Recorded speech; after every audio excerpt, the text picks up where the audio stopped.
All right, Shalom. All praises to Yahweh, Ba'ashem Yahushua, Ba'ashem Rakakadash. Double honors to the apostles and elders of Great Millstone. Salutations to all the brothers and a few sisters out there. Once it is like foreigners from the seed of Abraham, Isaac, and Jacob. Shalom in the Hebrew, which means peace. Going to be a quick show to the spirit of Yahweh, Ba'ashem Yahushua. Another reminder, just another feedback to the last show I did. You know, like I stated in the last show, and I'm going to say it again. We have this misconception when we come into this truth that we got to be a certain way. Which, the way we have to be, yes, we have to be bold as lions when we speak in confidence of this truth. But we got to remember that we are set as prey to the earth. Not saying that you're supposed to let anybody walk all over you and do what they will with you. But we can't go out there and act like, we're mighty. Like we're mighty men. Because the Lord didn't call mighty men to this thing of his. And that's the reminder that we always get every day. Sometimes, I remember, was it a couple weeks ago? I'm driving. And some guy did like something stupid. The guy in front of me, we crossing the street. And he don't even know if he wants to go left or he wants to go right. But he decides at the last second to just kind of pull over. So I'm behind him. And the guy is coming, like he's going to make to him it's going to be a left-hand turn. To me it's going to be a right turn. But I'm right in the intersection because it's my goal. So the guy sits there and honks his horn at me. So I honk my horn. I'm like, you get the fuck out the way, But that little get the fuck out the way, me honking at him, at that moment, I didn't realize this guy was a fucking demon. So, usually when you honk, either you're right or wrong, you're letting the other driver know something. But this guy would not stop, He would not stop. So I got beside myself and was honking my horn, and there's like a little verbal battage and all this other shit. But I kept it moving. So as I kept it moving, the guy's he's making his turn, but he stops I see him in my rear view. He stops and like he's cursing me out. And I'm vexed, I'm pissed, and then I realized, like, wait a minute, why am I mad for? Why am I even getting this altercation with this guy? He's gonna be dead anyway. But at that moment, I let emotions get the best of me. Now, if I was foolish, I would have got out the car and cursed him out like a dumbass, and he would have got out the car and would have escalated more than it was necessary. So I did the best thing. I just kept it moving. I sent up the curses on him and let the Lord deal with him. I bring that story up to say, sometimes you're not going to win all battles, man. It's not even about winning anything. They're going to die. And if we're part of the elect, we're going to live. They're about to lose everything. We already lost. we lost our lives. So what is there to be upset about? It's easy said than done. But we got to remember what we were sent here for. I'm going to bring out some couple of scriptures. Matthew 10 and 16, it says, behold, I send you forth as sheep in the midst of wolves. So a sheep doesn't act big and bad. A sheep is scared. He's docile. He's a docile creature. So the Lord said he purposely sent us like this, in this state. All right, as docile creatures amongst ravenous wolves. Okay? It says, be ye therefore wise as serpents. And what is a serpent known for? Because it's wisdom? No. It's the way the serpent hunts. It's very precise. Alright? A serpent is very precise of what it does. It doesn't have much time to spend much energy on a lot of things. So when it hunts down its prey, a serpent uses his mind. He uses wisdom. He let the prey come to him. So you don't have to chase the prey down. Okay? That's what you call critical thought, critical thinking. You're thinking ahead. Okay? It says, and harmless as doves. Have you ever heard of a dove causing any harm to anybody? No. So we must walk in this way. We must act in this way. And we got to remember, the Lord did not make us mighty men to win every single battle that's out there. All right? That would defeat the whole purpose of everything. If that was the case, Yahushua would have been dealt with the people that spat on him and smacked him and everything like that. He's like, what? How dare you? You know who the fuck, you know who I am? You know my father, you could have done that. And then we'd have been in the world of hurt. Okay? But the Most High did it purposely. He made Yahushua do that purposely. Son, as an example how to be. When things get too tough for us, we have to let the Lord handle it. And who knows? I used to always think, because when you first come in this truth, it's like you sending curses galore. You want to fuck everybody up. I'll be real. You get pissed off easily. It's like, yo, man, you want to tear somebody's head off. But yeah, you do all these things. Either you're going to go to jail, or that person eventually going to get healed from the ass whipping that you get. Or you might get your ass whipped. But who can do it far greater than us? Yahweh Ba'Shem Yahushua. Okay? That could damage that person where there is no comeback. Alright? See, you could go to the hospital if you got an open flesh wound, broken bones, and in time it will heal. But when it comes to this truth, there ain't no healing. Once the spirit is damaged, it's done. Okay? And the Lord uses certain things as signs of his greatness something to behold. Matter of fact, 1 Corinthians 1, I think it's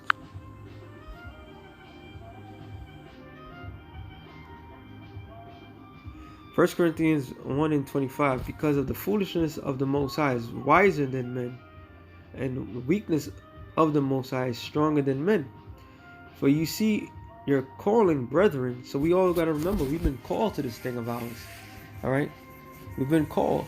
Yet we haven't been chosen yet. Well, if you're part of the elect, you've been chosen from the foundation of the earth, the foundation of creation. Okay, but we all been called. All right? Brethren, how that many wise men after the flesh, not many mighty men, not many noblemen are called. So when we was called to this, you would notice a trend. You look at the next man, he's scrawny, he's skinny, barely got a beard, voice could barely crack anything, look very what's that word I'm looking for? He don't seem threatening to the world, You have people that walk in the room, and as soon as they walk in the room, you're like, oh shit, something's gonna happen. And people might say, yeah, because he got masculine energy. No, because he's a demon. Okay? And you may walk in the room, like people just may look at your direction a short bit, and that's it. Like you're nothing. You're a nobody. Okay? But guess what? Those that look at you as a nobody, as a person that holds no value, you hold great value in the sight of the Lord, if that's the spirit that the Lord put upon you. All right? Especially if you go out in the highways and byways and take what they think is weakness, and you show that that's your strength. And your strength is not of yourself, it's of Yahweh Ba'Shem Yahushua. Okay? Verse 27, but the Most High have chosen the foolish things of the world to confound the wise. So how does the wise be confounded? By men, unlearned men that never went to college for this thing. We got the whole total breakdown that wear garments that look old, dingy, They don't have a full beard. Who's under 6 feet tall, because the world, everybody got to be over 6 feet tall for a woman to look your direction. All right, you have to have a certain demeanor. You may speak properly, you may not speak properly, you might have a stutter, speechment, whatever the case may be. The Lord has chosen the weak things of this world. He said, the Most High have chosen the weak things, which are a spirit of the world, to confound the things that which are mighty. And what's considered to be mighty? Muscles upon muscles, great deep voices, long ass beards. You know, you may have brothers that have these exceptions. That's few exceptions. Like if you look at the old school guys that fell away, you know, and you notice that's just the apostles from that old school. And if you look at the old school tapes, everybody had a big beard. It was intimidating. It was into martial arts. It was into everything.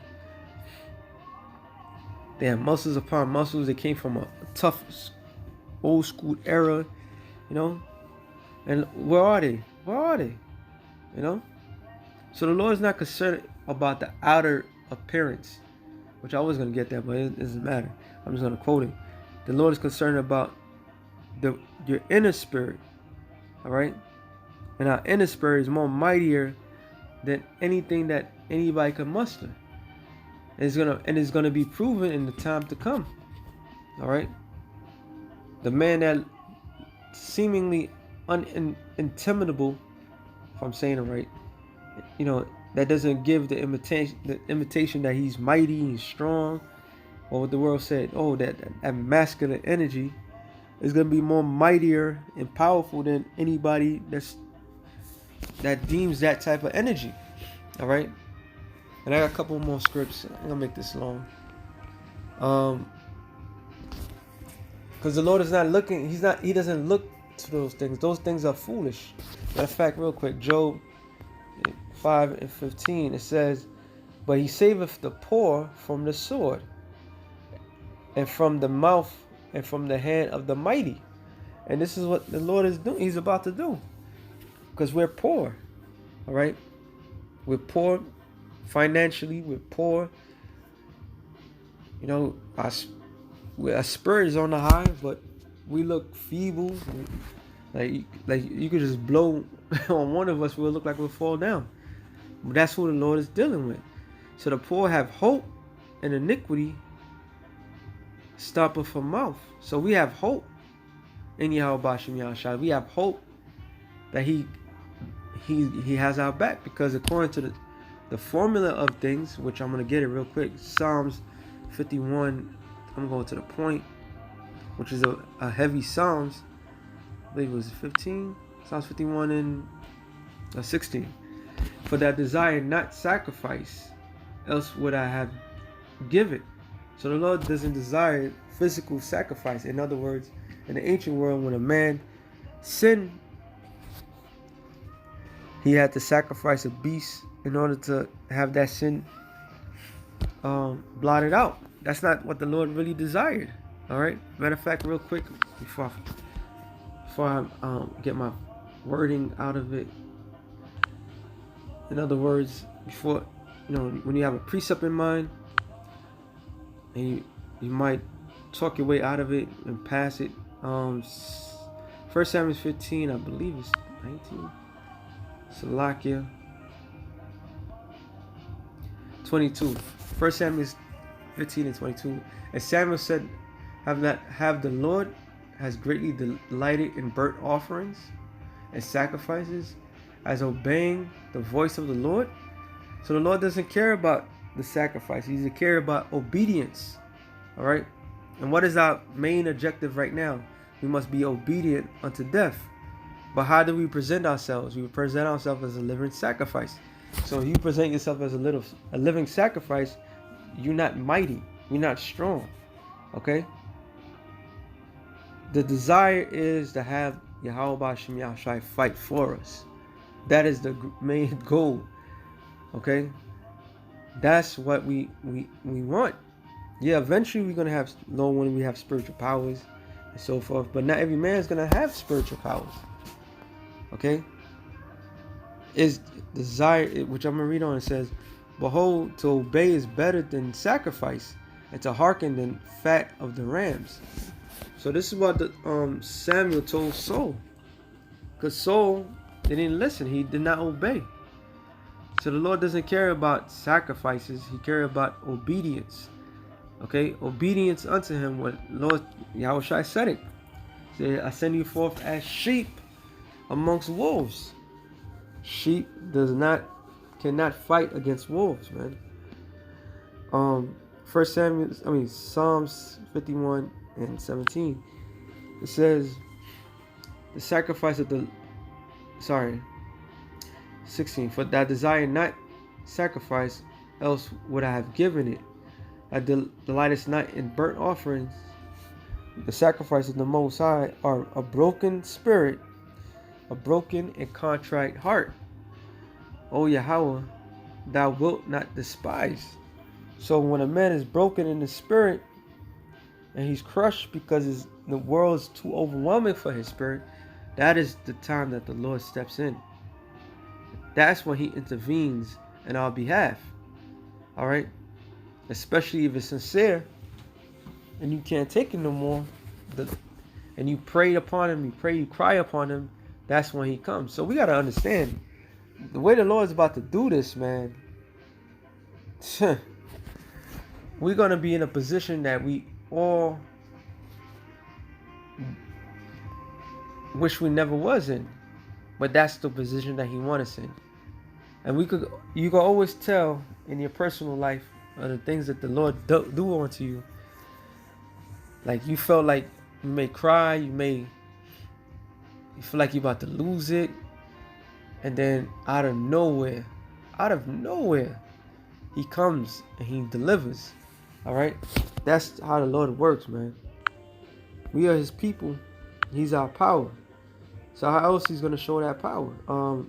If I forget, Revelations 3, I believe it's 17. It says, because thou sayest, I am rich and increase with goods, now and have need of nothing, knowest not that thou art wretched and miserable and poor and blind and naked. So this is the reminder, the position that we are in. We are poor and we're wretched. Let's look up the word wretched. Wretched, enduring toils and troubles. So we full of troubles. We're wretched. Okay. We have no ease. We always constantly on the go. We are always constantly being plagued. Yeah, we have our good moments, and we have a lot of bad moments. So we're wretched. We don't have nothing. So there's no reason for anybody to be proud about nothing. There's nothing to be proud about. All right. It says, and miserable. We are miserable. And poor. And blind and naked. And it's spiritual because the next verse shows you what the attributes all these things will lead to. It says, I counsel thee to buy of me gold tried in the fire. And what is that gold? Is it talking about regular gold nuggets? No, it's talking about men and women and children, the elect. All right, what is that fire? That fire is that trial, that tribulation, the things that we go through. All right, so he counseled us. He told us. Let's look up the word counsel. It says to give counsel, take counsel with others, take counsel together, to consult, to deliberate. So he was given the order to go out there in the highways and byways and find men like-minded. All right, and they all of us is going to be tried constantly. So the scripture says that, was it Psalm 7:11? The Lord judges the righteous and is angry at the wicked every day. So the Lord's constantly trying us. He's molding us. He's burning the infirmities from us. Okay? He's making us mighty when the time to be mighty. All right? Now is not the time to be mighty. Now is the time to be humble. Now is the time to allow the Lord to lead you in the right direction. The time of fighting is coming. And we also got to know the time that we in. All right? Yeah, we can be bold as lions, but even a lion, as courageous as he is, if he knows he's outnumbered, that he could get killed, yeah, he's going to fight. But it'd be wise if that lion chooses his battles wisely. All right? Let me get this last scripture. Sirach 34.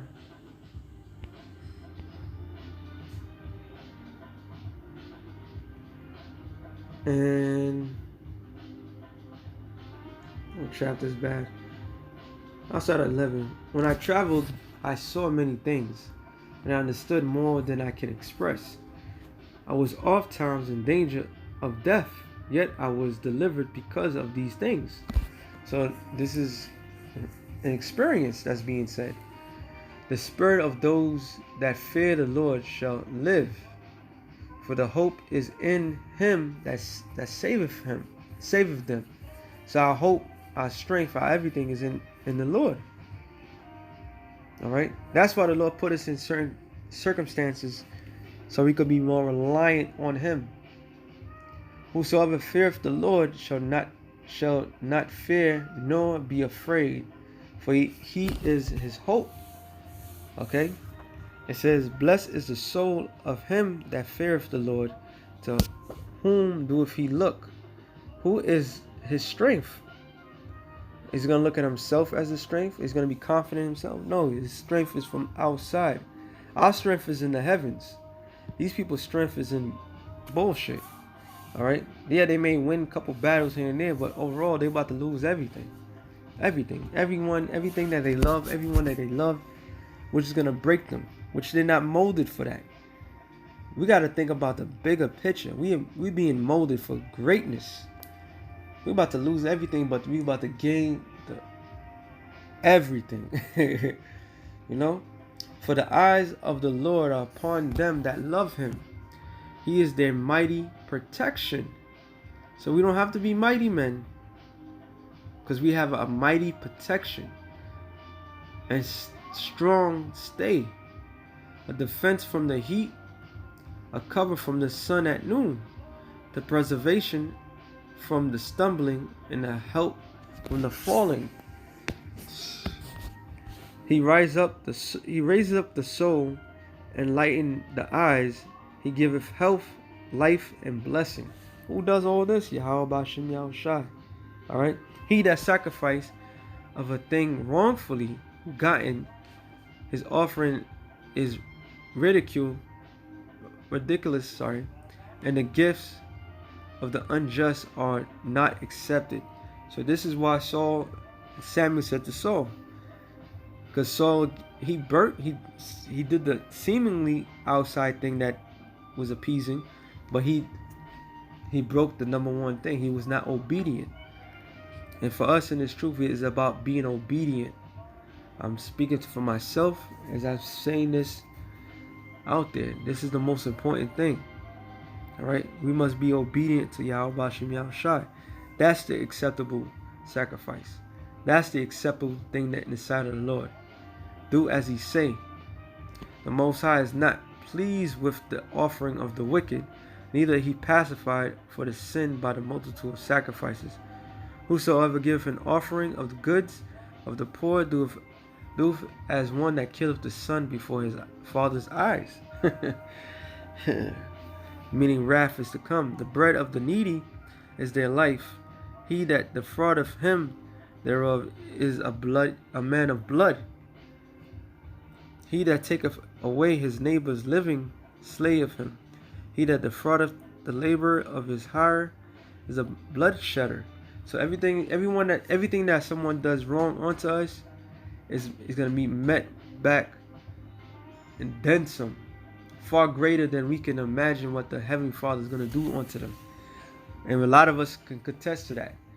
All right, we set up curses on individuals, and then when you hear the judgment comes, you being shocked and fear, because the Lord did something so great on your behalf. But that's a fearful thing, because yes, the Lord did that. You know. So all those that do us harm, from Esau to our personal enemies, any of them, they're going to pay the iron price. All right. He said, when he buildeth and another pulleth down, what profit have they then about labor? When one prayeth, another curseth. Whose voice will the Lord hear? All right. He said, he that watch himself after the touching of a dead body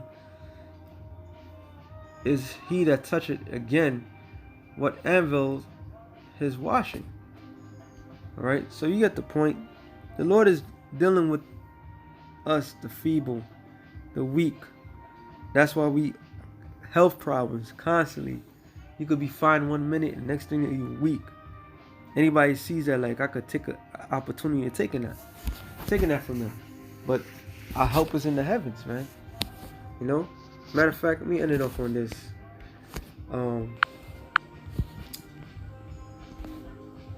Isaiah, I believe it's 41.